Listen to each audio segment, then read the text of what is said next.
A Bíblia diz que Deus fez o homem à sua imagem e semelhança. Os cientistas dizem que o homem é oriundo dos primatas. Agora, em quem eu devo acreditar? É uma pergunta que aparentemente parece ser simples, mas é importante nós colocarmos ela na mira, porque hoje a gente sabe que nas nossas escolas o que é ensinado é a teoria da evolução. A teoria do criacionismo, né? A teoria criacionista é tratada muitas vezes como uma história da carochinha. E se nós analisarmos as duas teorias, ambas precisam de fé.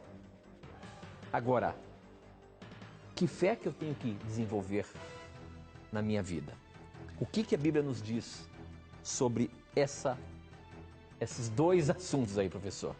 Logicamente que a Bíblia vai dizer sobre o criacionismo, mas o que você tem para apresentar biblicamente sobre essa questão, em qual nós devemos acreditar piamente?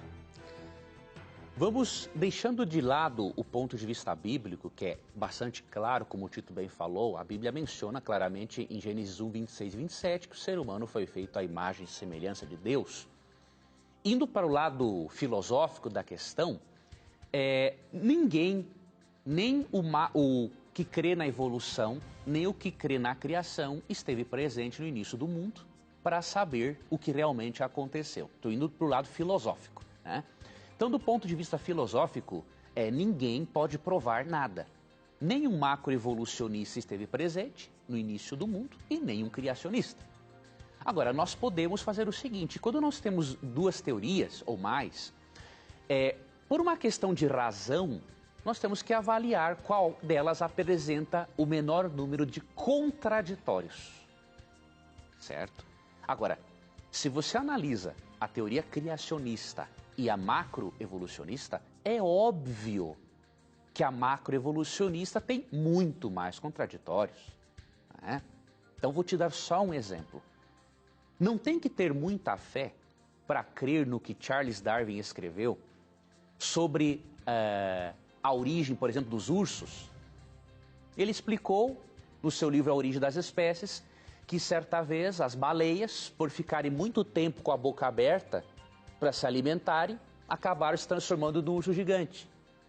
Isso é uma coisa ridícula, você entendeu? Então tem que ter mais fé para acreditar numa coisa dessas do que para acreditar que existe um planejador, um designer inteligente em toda a criação, certo? Então eu recomendo, avalie a teoria criacionista fazendo uso de obras importantíssimas que demonstram estudos científicos sérios a respeito do assunto. O problema é que a mídia brasileira não tem muito interesse em divulgar isso, não é? Quando falam do criacionismo, gostam de falar mal, ridicularizando. Agora, eu desafiaria aos veículos de comunicação que gostam de meter o malho no criacionismo a chamar cientistas criacionistas sérios para debater com evolucionistas. Eu gostaria de ver o resultado.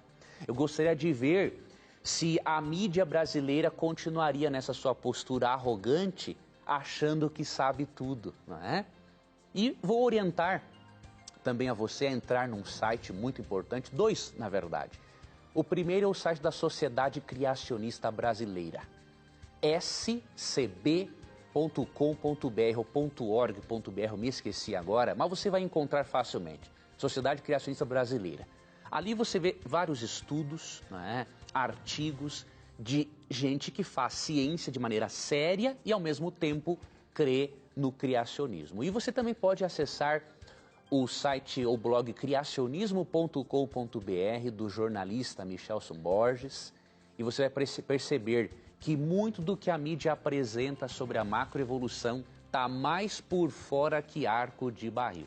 Agora, é importante nós destacarmos que isso é apresentado na escola e as nossas crianças que estão com as mentes puras estão absorvendo essas verdades sem conhecer o outro lado.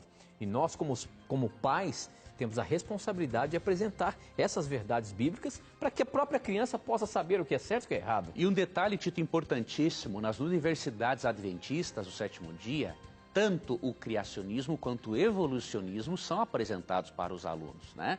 nas universidades adventistas, nas escolas adventistas, nós realmente respeitamos o livre-arbítrio das pessoas. Não ficamos empurrando uma teoria goela abaixo, como muitos outros fazem, né? Apresentam só o macroevolucionismo.